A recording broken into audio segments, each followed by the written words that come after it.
أعوذ بالله من الشيطان الرجيم. سورة الرحمن مكية. بسم الله الرحمن الرحيم.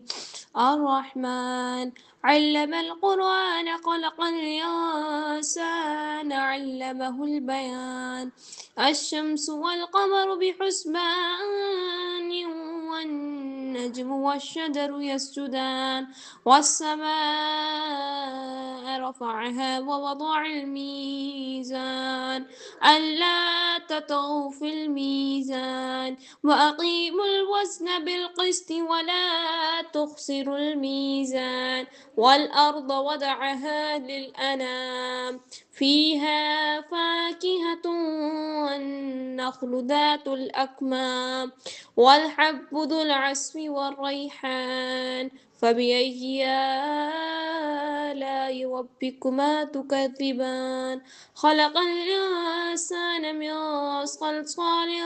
كالفخار وخلق الجن من مارج من نار فبأي آلاء ربكما تكذبان رب المشرقين ورب المغربين فبأي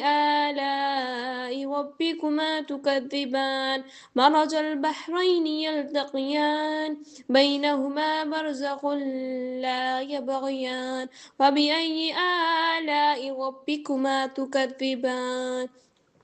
يخرج منهما اللؤلؤ والمرجان فبأي آلاء ربكما تكذبان وله الجوار المنشآت في البحر كالأعلام فبأي آلاء ربكما تكذبان كل من عليها فان ويبقى وجه ربك ذو الجلال والإكرام فبأي آلاء ربكما تكذبان يسأله ما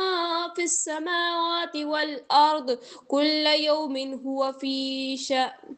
فبأي آلاء ربكما تكذبان سنفرغ لكم أيها الثقلان فبأي آلاء ربكما تكذبان يا معشر الجن والإنس إن استطعتم أن تنفذوا من أقطار السماوات والأرض فانفذوا لا تنفذون إلا بسلطان فبأي آلاء ربكما تكذبان يرسل عليكما شواظ من نار ونحاس فلا تنتصران فبأي آلاء ربكما تكذبان فإذا انشقت السماء فكانت وردة كالدهان فبأي آلاء ربكما تكذبان فيومئذ لا يسأل عن ذنبه انس ولا جان فبأي آلاء ربكما تكذبان يعرف المجرمون بسيماهم فيؤخذ بالنواصي والأقدام وبأي آلاء ربكما تكذبان هذه جهنم التي يكذب بها المجرمون يطوفون بينها وبين حميم آن فبأي آلاء ربكما تكذبان ولمن خاف مقام ربه جنتان فبأي آلاء ربكما تكذبان ذوات أفنان فبأي آلاء ربكما تكذبان فيهما عينان تجريان فبأي آلاء ربكما تكذبان فيهما من كل فاكهة زوجان فبأي آلاء ربكما تكذبان متكئين على فرش بطائنها من استبرق وجنى الجنتين دان فبأي آلاء ربكما تكذبان فيهن قاصرات الطرف لم يطمثهن إنس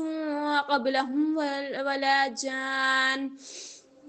فبأي آلاء ربكما تكذبان كأنهن الياقوت والمرجان فبأي آلاء ربكما تكذبان هل جزاء الإحسان إلا الإحسان فبأي آلاء ربكما تكذبان ومن دونهما جنتان فبأي آلاء ربكما تكذبان مدهامتان فبأي آلاء ربكما تكذبان فيهما عينان نضاختان فبأي آلاء ربكما تكذبان فيهما فاكهة والنخل ورمان فبأي آلاء ربكما تكذبان فيهن خيرات حسان فبأي آلاء ربكما تكذبان حور مقصورات في الخيام فبأي آلاء ربكما تكذبان لم يطمثهن إنس قبلهم ولا جان فبأي آلاء ربكما تكذبان متكئين على رفرف خضر وعبقري حسان فبأي آلاء ربكما تكذبان تبارك اسم ربك ذي الجلال والإكرام آمنت بالله صدق الله العظيم.